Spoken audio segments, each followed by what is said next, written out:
Hi, everybody. I'm Alice Shaw. And I'm Lisa Z. So, everyone is looking for material change that's tangible. The problem is we can't communicate. So, tangible change cannot occur yet. Again, everyone is looking for material change that is tangible. The problem is we can't communicate. So, tangible change cannot occur yet. Sit with that one. This came streaming in last night while Alice and I were chit-chatting. This was not me. I'm not that smart. This came from another place, and it just spit out. So this was the message to the community we're reading for right now. And the message. So the way I interpret that is that we're trying to expand out of the world of duality that we live in, however you want to see that. I think I would throw politics in there.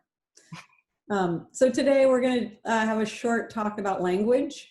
We're going to talk in particular about the language that Lisa and I speak in the arena that we are in. Lisa? Yeah, we're going to talk about this. What arena are we in? Global, human, wellness, psychic? What is it? So Lisa and I come up with a topic because we get pings. And a ping is something that just keeps showing itself. It's like something that just keeps knocking at the door and saying, hello, hello. So that's usually how we pick our topics. So sometimes language can trip us up. It can prevent us from noticing things that we need to pay attention to. Language also gets in the way of intuition because we're listening to what somebody's saying. We're not paying attention to their visual cues or how they're making us feel. That's a big one, how we feel.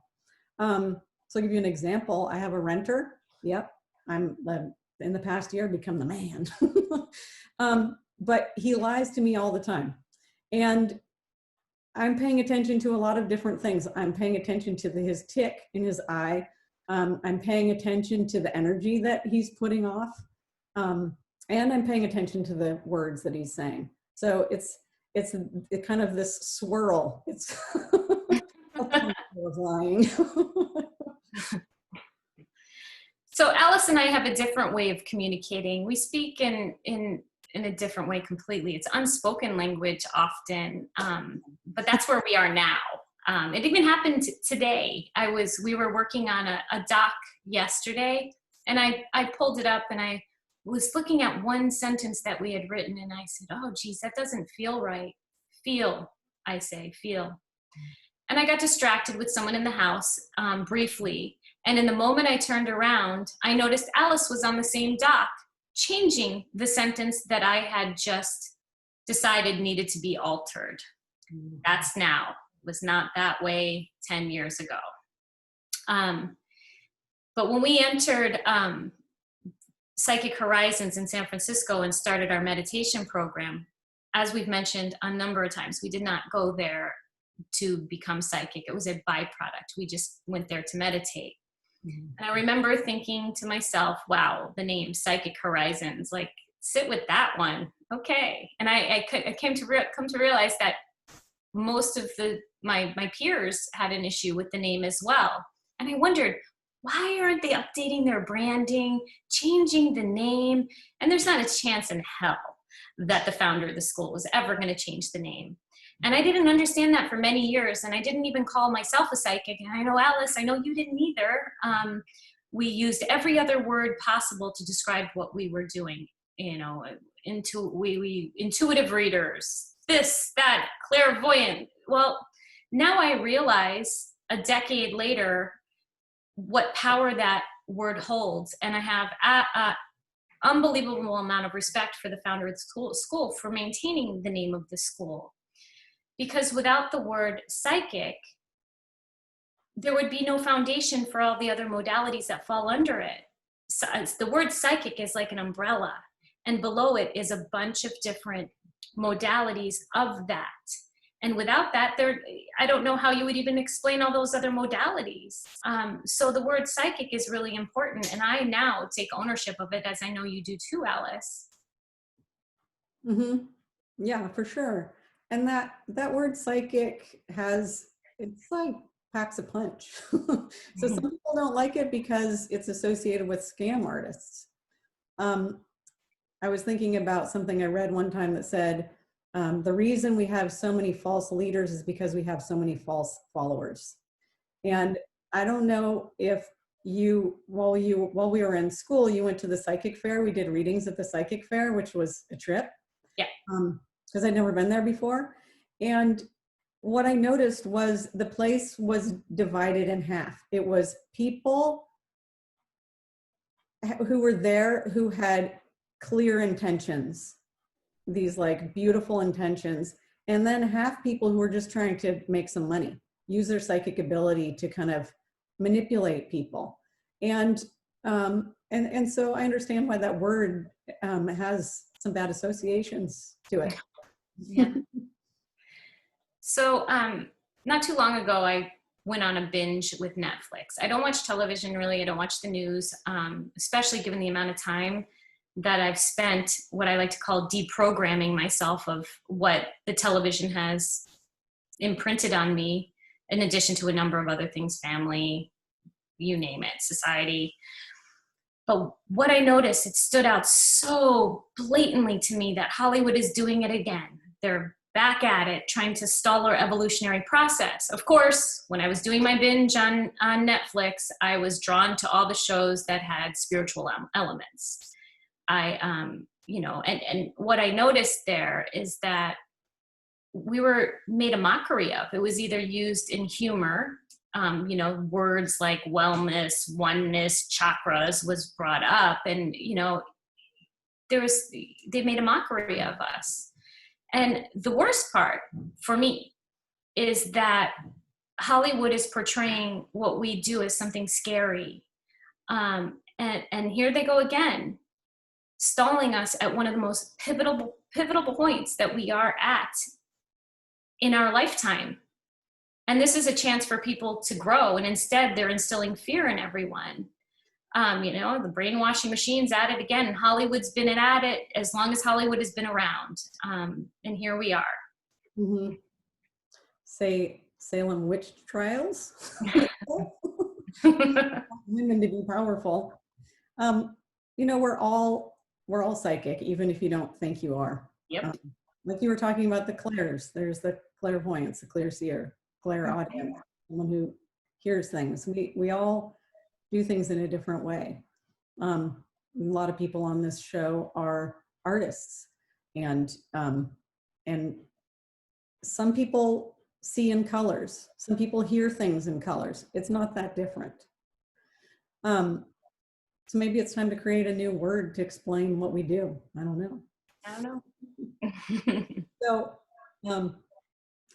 maybe you can think of words that hold you up, things that make you cringe when a word that somebody brings up, or a topic. You might have a bias against something. Maybe it's because you had a bad experience. The word and practice I've been thinking of that kind of lights up people is yoga. And some people honestly flock to the practice of yoga because they want to find out more about themselves, find out more about the practice. And some people just flock to it because it's a fad. But that word can trigger people. How many people in the US are truly practicing yoga? I don't think it's that many. And most are practicing the abridged version of it. And that can give something a bad name because it's not going deep. Most of the time, when somebody pushes your buttons or something pushes your buttons, it's an opportunity to learn from it. And usually we try to stay away from it, but sometimes if you just go towards it, you're going to learn something. And it's not just with language, because people can do the same thing. I remember when we were in school, if you had some sort of, something that you didn't get along with, you know, a person you didn't get along with or something you didn't approve of, the teachers would always say, oh, you're not getting along with them right now. And that opened up like this space for growth. And I have a 5-year-old, and when he's trying to do something and he says, I can't do that, I say, oh, you can't do that yet. So always allowing yourself space to grow and not stick with a diehard belief, because who knows what can happen.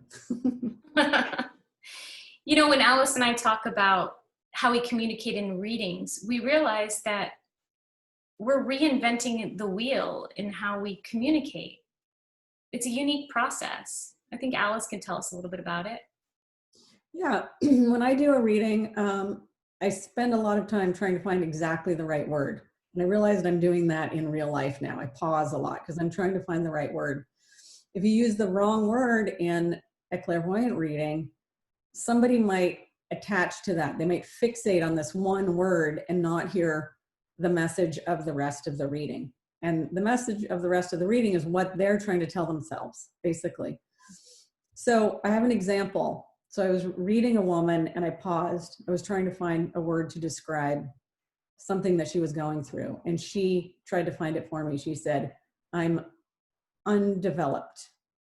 And that was not what I was looking for. I said, no, you're inexperienced. And there's a big difference there, because undeveloped made her contract. It made her feel like she wasn't enough. And when I said she was inexperienced, she realized like, oh, there was this room for expansion that she could open and explore. So it was powerful watching that. Yeah, I do the same thing you do, Alice. When my eyes are closed, it's often I'm doing readings and I don't know who these people are. They come from, you know, across the country, across the world. And so there's there's a brief moment when I'm meeting someone on a video. And that's not enough time to create all those biases. And I find myself using their language all the time. Words I never use and expressions I never use. And not only in readings, but I find myself doing that out in the world consciously. I don't know where it's coming from. I'll give you a little story. Recently, I walked into a jiu-jitsu academy because I wanted to start practicing jiu-jitsu. And I was talking to the owner of the academy. And I said something I'd never said in my life before, in a way, the way I formulated the sentence. And the man looked at me with a head tilt, opened his eyes wide and said, did you really just say that? And I said, yes, I did. And we were connecting. It's a form of connection. Instead of recoiling back, he was like, wow, what's going on here? So just the idea of language allowing us to connect in a different way, just from an internal knowledge that I don't even know where it's coming from, is really quite extraordinary. It's, you know, we're discovering a process that's an evolutionary adaptation in communication. And I know people have been doing this for centuries, but we're done being quiet, Alice and I. So we're in a time of transition too. So. Yeah, huge. So it's important. Fearful but exciting place. So this week, pay attention to language. See if there are words that you can replace words you've been using with. Maybe see if there's something you've been telling yourself and you can switch that. Give yourself a new dialogue. And if there are any words that push your buttons, ask yourself why. Maybe lean into it. You might be surprised. Anything else? Yeah, so if you're interested in any of our upcoming offerings, check out our website. It's pivot, P-I-V-O-T, workshops.com. You can sign up and end up on our mailing list. We promise not to spam you. There'll be free offerings along with paid programming as well. And you could also follow us on Pivot Workshops on Instagram, and that's pivot_workshops. I think that's all. And oh, wait. We have a summit later in the fall on the topic of belief. So if you follow us on our website, if you sign in on our website, you'll get a notification for this. And the topic will be on the word belief. And I believe it's a free summit. Mhm. It is. All right. Thanks, everybody. Bye. See you next week.